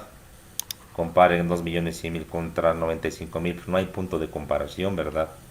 Si hablo del hormigón, varía un poquito entre el tipo de hormigón. Para un hormigón tipo, diremos H21, uno convencional, aproximadamente 220.000 kilogramos fuerza entre centímetro cuadrado. Igual comparamos contra 95.000, no es menos de la mitad de este módulo. Entonces, el talón de Aquiles de la madera es un módulo de elasticidad, es muy pequeño. Y si agarramos maderas menos resistentes, baja demasiado. Ese es el talón de Aquiles, y por ese motivo que en vigas a flexión lo que controla, lo que gobierna el diseño es pues la deflexión o la flecha. La única manera para controlar este fenómeno es con la inercia. Es la clave de hacer un buen diseño. Es la inercia. Entonces a esto tenemos que ir entendiendo este fenómeno de la mejor manera. Y es importante, dice, entender que una viga puede ser adecuada para soportar la carga impuesta sin exceder el esfuerzo fraccionante, es decir, la resistencia. O sea, puede que una viga, digamos, de 2x6, una vigueta de 2x6, nos cumpla perfectamente la resistencia. Pero al mismo tiempo tener una curvatura que puede ser tan grande que aparezcan grietas en los cielos rasos, suspendidos, revestidos, porque los cielos rasos se van a apoyar de esas viguetas. Entonces, al deformarse la madera, se van a producir fallas a los elementos no estructurales, ya sea viguetas, vidrios, etcétera, reboques, en este caso drywalls, todo. Inclusive va a ser que acumule agua en las depresiones, si es que hablamos de vigas de techo. ¿Se acuerdan? Si es un techo plano, entonces esa deformación va a hacer que se acumule agua y puede inclusive tener ese fenómeno de encharcamiento que les decía. A medida que se va deformando, entra más agua, entra más granizo y va aumentando hasta poder colapsar, algo bastante crítico. Inclusive ya en la construcción misma de la obra, una vez que esté cargado, esté ya digamos con carga, parte de la carga muerta en nuestra edificación, puede dificultar, dice, la colocación de paneles, o sea, a la construcción de paneles, marcos, puertas, ventanas, o también puede, en este caso, impedir el buen funcionamiento de estos elementos, ya en la etapa de servicio. Digamos que los hemos colocado bien, pero ya con la sobrecarga va a ir aplastándolos y va a hacer que no trabaje bien, ¿no? Estos son indicadores o síntomas de una flecha excesiva, indicadores. Entonces, ¿qué tenemos que hacer? Hay que limitar la flecha. Entonces hablamos de deformaciones admisibles. ¿Qué dice la norma al respecto? Y aquí se les voy a mostrar. La norma dice, la tabla 3.1 que yo he copiado acá, está en la norma también copiada, dice que debemos restringir la flecha con las siguientes dos columnas. Primeramente, si tomamos en cuenta solamente lo que serían las cargas permanentes más sobrecargas, entiéndase sobrecargas para esta parte de la norma, todo lo referido, cargas vivas, cargas de granizo, nieve, todo lo que pueda haber, en este caso, a una relación L entre 300 o una relación L entre 250. L entre 300 dice acá con cielo raso de yeso y 250 sin cielo raso de yeso. No deben confundir ustedes que sí o sí es con yeso. No. Aquí quiere decir que si el elemento soporta materiales frágiles más que yeso, esto debería, yo copio tal como está en la norma por si acaso, nos debería indicar, no así, ¿no? Debería decir, más que esto, debería decirnos con materiales frágiles. Y aquí, sin materiales frágiles. No solamente el yeso, ¿no ve? Lo que hemos hablado ahorita. Ahí va a darnos una relación. Si se puede afectar mucho a la deformación, a la estructura, L entre 300, a los materiales frágiles. Y si no, L entre 250. Hay diferencia de 50. Y hace nomás esto, significa un valor diferente de deformación.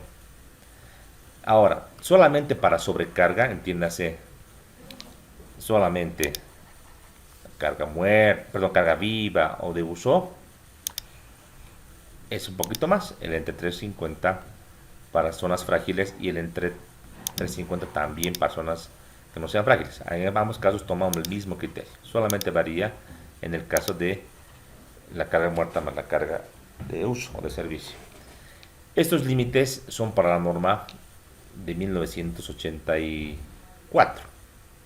En diversas normas posteriormente que han aparecido, y aparte un poco mejorado y tal vez si se quiere se ha tecnificado el tema de los materiales de construcción en acabados y demás. Esto puede ir fluctuando. Esto que dice la norma que es mínimo. Hay otras normas y otras recomendaciones que les podemos también seguir. Y en definitiva las recomendaciones tienden a subir este factorcito. O sea que acá si se fijan es L entre un número N. Eso es la deformación admisible, le voy a llamar así. Este N aquí puede ser 350, 300. Hay normas donde las cuales nos indican 400, 500. Por ejemplo, en puentes donde no se permiten deformaciones excesivas en algún tipo de puentes, inclusive puede llegar hasta 1000 descuento. Pues en puentes, ¿no? En este caso, puentes de madera muy pequeñitos, digamos, no tienen que estar vinculados con esta especificación, más que con esto que está acá. Entonces, en función del tipo de estructura y a la realidad, digamos, actual, hay que ir limitando. ¿Ya? Como tenemos alguna referencia nacional, lo que sí o sí tenemos que cumplir es esto. No podemos no cumplir esto. Pero yo les voy a dar algunas tablas más, ayudas del extranjero, para ir viendo alguna otra recomendación. Esto nuestro te dice que, por ejemplo, si digamos en el caso L entre 300, te sale, digamos, 2.21 centímetros, no te dice que esta deformación admisible, que tú tienes que irte con una deformación total igual de 2.20, diría. No te dice esto, te dice eso es lo máximo. Tú saca 2, sacate 1.9, 1. Mientras más te alejes es mucho mejor, pero alejarse mucho de este valor te encarece, te va a pedir mayor inercia, mayor sección transversal te va a pedir. Entonces es un juego que hay que ir haciendo, pero yo no aconsejo irse al límite porque esos valores, repito, están un poco desfasados en el tiempo. Hay que darle un pequeño margencito ahí, ¿sí? Eso es. Ahora, aquí viene la otra recomendación de la norma. Dice, para elementos luz peralte, L entre H mayor que 14, esto ya hablamos, ¿se acuerdan? Las deformaciones por corte deben ser consideradas y no pueden despreciarse, ¿sí? En realidad, para L entre H mayor que 14 se desprecia, para menor que 14 no se desprecia. Si L entre H es menor que 14, de vigas cortitas, aquí se debe considerar un factor G. La norma decía en alguna parte entre un L entre 16 y un L entre 25, entre 26, pero aquí dice en otra parte de la norma un L entre 25 sería lo adecuado. Entonces, esto a tomar en cuenta en el análisis, siempre y cuando la relación L entre H sea menor a 14, vigas cortitas. Esto incrementa la deformación, aumenta la deformación. Por ejemplo, por lo menos el rama Elements que les mostraba ayer, toma en cuenta la deformación por cortante y te da una opción para descliquear, o sea, para no tomar en cuenta, pero por defecto te lo toma en cuenta ese programa, ¿no? Entonces es una manera de entenderlo así. ¿Qué más? En cuanto al módulo de elasticidad para el tema de la deformación, aquí tenemos la tabla que las veíamos, grupo A, B o C, el mínimo y el promedio, ¿sí? Y aquí es algo ya prescriptivo, o sea, algo de la norma mismo, tener que cumplir a rajatabla. Lo voy a marcar con color rojito. El E promedio se usa cuando se tengan por lo menos 4 elementos similares y sea posible una redistribución de carga, efecto de grupo o conjunto. Decíamos, ¿no? Para vigas, elementos aislados, usamos L mínimo. Para elementos con acción de conjunto garantizado, L promedio. Ya, pero ese digamos, de garantizado, ¿cómo lo puedo materializar o entender de manera más práctica? No todo tipo de viguetas, por lo menos 4 de ellas. Si hay 4 viguetitas unidas, trabajando con el entablado arriba, sí puedes tomar en cuenta el promedio. Sí. Caso contrario, son en este caso menos de 4, son 3, por ejemplo, no tomas el mínimo. Tienen que estar, pues, en este caso, unidas. ¿Con qué? O con la parte del entablado o con estos elementos diagonales, ¿no? O con los diafragmas. Esto según recomendaciones de la norma. Ahorita vamos a ver que hay un cuadrito que nos dice justamente eso. Aquí voy a mostrarles el cuadrito. Como voy a adelantar, ahí está el cuadrito. Entonces, ¿qué es lo que dice en este caso el cuadro? Dice, para las relaciones alto-ancho o peralte-ancho iguales a 2, no requerimos apoyos laterales. Solo requerimos la vigueta solita con sus tablados encima. Si la relación es 3, Ahí sí requerimos, en los apoyos, este es como diafragma, solo los apoyos, o sea, en los extremos. Si es 4, requerimos aparte de este apoyo, un elemento superior, como correas. Si es 5, o sea, la alteración es demasiado alta, requerimos aparte de los diafragmitas estos, un entablado encima, que es lo que pasa usualmente en los sistemas de piso, ¿no? Y si es 6, aparte del entablado y los diafragmas, necesitamos, sí o sí, es como cruces.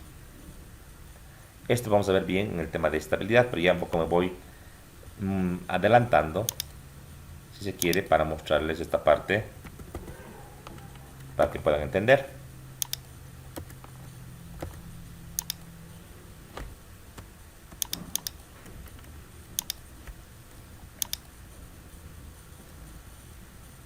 Entonces, de ahí viene esa recomendación de colocar por lo menos 4.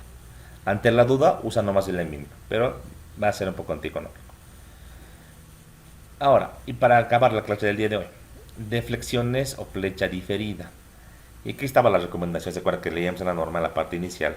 Decíamos, la deformación a largo plazo es más grande que la instantánea. Y aquí nos dice cómo tenemos que considerar, con qué valor numérico. Es importante hacer hincapié, dice, o notar otro aspecto relativo a las deformaciones, y que son las llamadas deformaciones diferidas, que se presentan después de que un tiempo y se debe a las cargas de aplicación continua, como ser el peso propio, el peso muerto o algunos tipos de sobrecarga. ¿Cómo yo puedo saber que es largo plazo? En los comentarios dice que sean 10 años.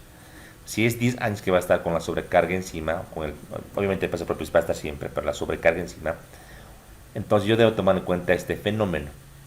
Por lo tanto, dice, para su correcto cálculo se deberá considerar la deformación causada por las cargas permanentes, que son diferidas obviamente, multiplicarlas por un factor de 1.8, es decir, que aumenta un 80% la deformación, como aquí indica la gráfica.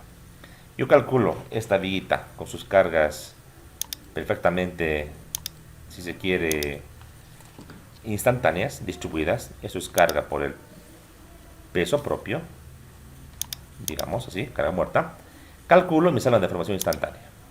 Yo puedo calcular esto con las expresiones clásicas, una viga simplemente apoyada. Yo puedo decir la deformación actuante 5 entre 384 Q de peso propio por L4 entre I. ¿No ven? Calculo la instantánea. Pero yo sé que a largo plazo, y según investigaciones, puede llegar inclusive hasta un 0.8 más. Entonces, la deformación total es igual a la deformación instantánea más la deformación a largo plazo, o la diferida. Se le puede traducir de esta manera. Es 1, como acá, como aquí dice, es 1, la deformación instantánea más 0.8 de la instantánea, es igual que decir 1.8 de la deformación instantánea. Tal como está aquí. Entonces, ¿cómo puedo tomar en cuenta esto aquí en esta expresión? Yo puedo decir entonces por acá, que deformación total será pues igual a 5 entre 384, aquí 1.80 del Q del peso propio. Aquí tomo en cuenta esta recomendación por la luz de la cuarta entre I. Es todas las cargas que sean permanentes, que duren por lo menos 10 años, como el peso propio, las cargas muertas, las voy a multiplicar en la ecuación de deformación por 1.80. Las cargas que no cumplan esta condición, que sean por ejemplo cargas vivas normales de uso variable, las voy a tomar en cuenta en la expresión sin este valor. Entonces, delta de peso propio a largo plazo total sería este, ¿verdad? Ahí está, ¿se entiende? Hay que tomar en cuenta esto para las deformaciones en el cálculo por las cargas o la aplicación diferida de las deformaciones. Solo para cargas permanentes. Entiéndase así. Muy bien. Y por último, ya lo que conocemos, ¿no? Esto ya lo dominamos.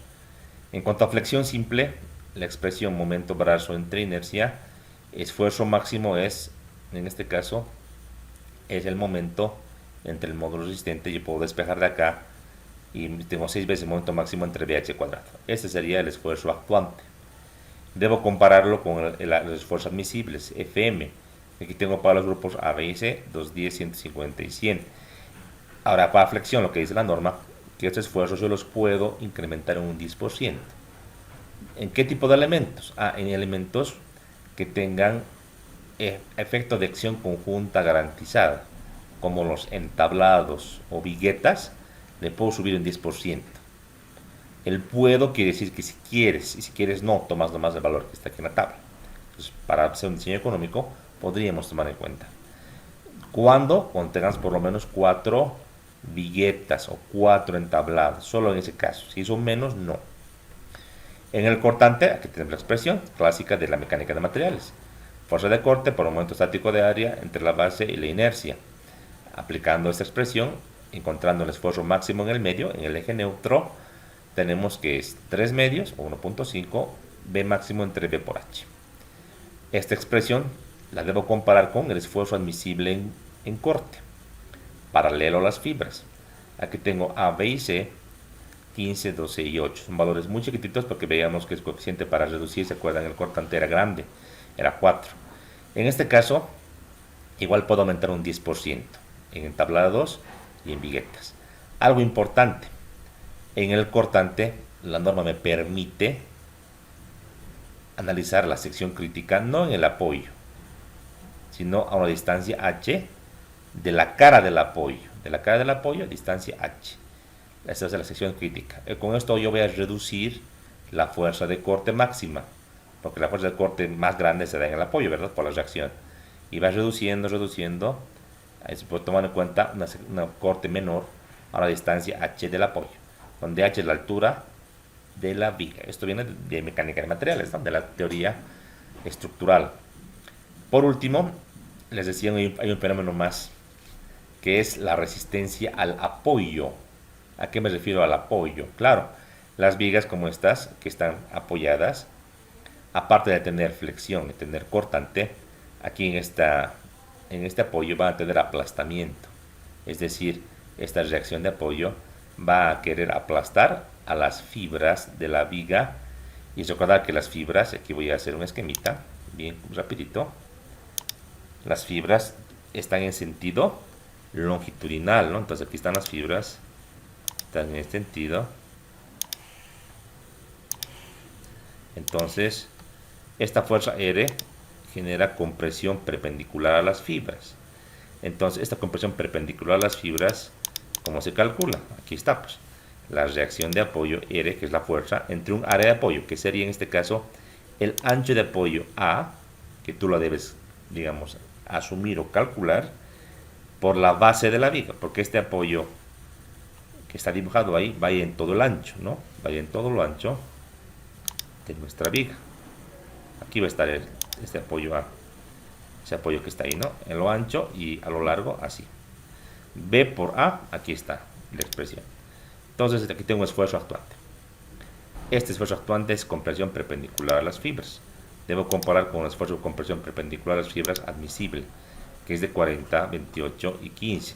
Valores muy pequeños comparados al esfuerzo con compresión longitudinal, que eran valores mucho más grandes. De esta expresión, ¿qué es lo que se hace usualmente? Lo que se hace es agarrar y decir este esfuerzo a compresión perpendicular, que no es más que decir R entre B por A. Lo que hago es decir, debe ser menor o igual al esfuerzo en compresión perpendicular. Y lo que se hace es diseñar. Entonces decimos, entonces la distancia A mayor o igual a la reacción de apoyo entre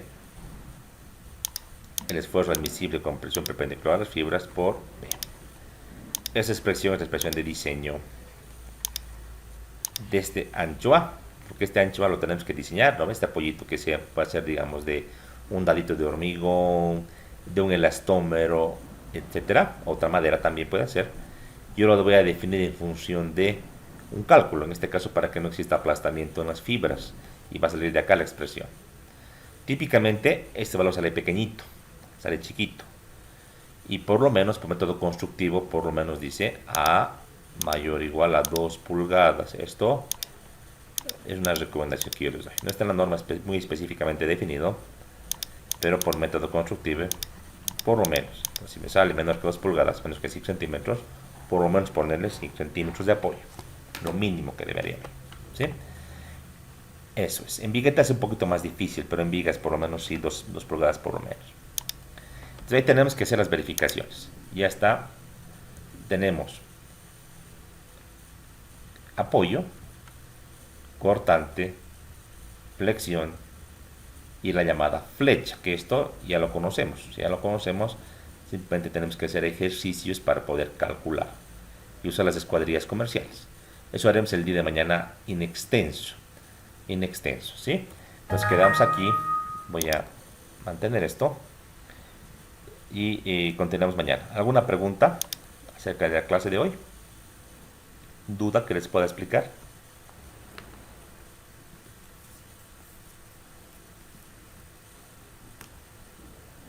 Muy bien. Por si acaso, tengo un programita para automáticamente llamar lista. Entonces ya tengo la lista llamada automáticamente. Por si acaso.